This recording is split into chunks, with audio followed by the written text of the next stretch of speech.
DB কার্যালয়ে আর কোনো আয়নাঘর বা ভাতের হোটেল থাকবে না বলে মন্তব্য করেছেন ঢাকা মহানগর পুলিশের গোয়েন্দা শাখার অতিরিক্ত কমিশনার রেজাউল করিম মল্লিক। আজ শনিবার দুপুরে ঢাকা মহানগর পুলিশের মিডিয়া সেন্টারে আয়োজিত মিট দ্য প্রেস অনুষ্ঠানে তিনি এই মন্তব্য করেন। ডিবির অতিরিক্ত কমিশনার হিসেবে দায়িত্ব নেওয়ার পর রেজাউল করিম মল্লিক প্রথমবারের মতো আনুষ্ঠানিকভাবে গণমাধ্যম কর্মীদের সঙ্গে কথা বলেন। রেজাউল করিম মল্লিক বলেন, আমি স্পষ্ট করে বলে দিতে চাই, ডিবি অফিসে আর কোনো আয়নাঘর হবে না। ডিবির কলঙ্কিত অধ্যায়ের অবসান ঘটবে। সবার জন্য ন্যায় বিচার নিশ্চিত করা হবে। তিনি আরো বলেন, ডিবিতে নায়ক নায়িকা বা সেলিব্রিটিদের আড্ডাখানা হবে না, থাকবে না কোনো ভাতের হোটেল।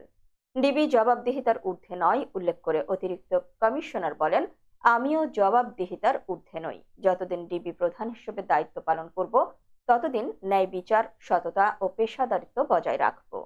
ডিবির ভেতরে কোনো ধরনের অন্যায়, ক্ষমতার অপব্যবহার বা দুর্নীতি সহ্য করা হবে না বলেও আশ্বাস দেন তিনি। রেজাউল জানান, দুর্গাপূজা উদযাপনের সময় বিভিন্ন মন্দির ও মণ্ডপে নিরাপত্তা নিশ্চিত করতে পুলিশের পাশাপাশি সাদা পোশাকে ডিবি কর্মকর্তারা কাজ করছেন।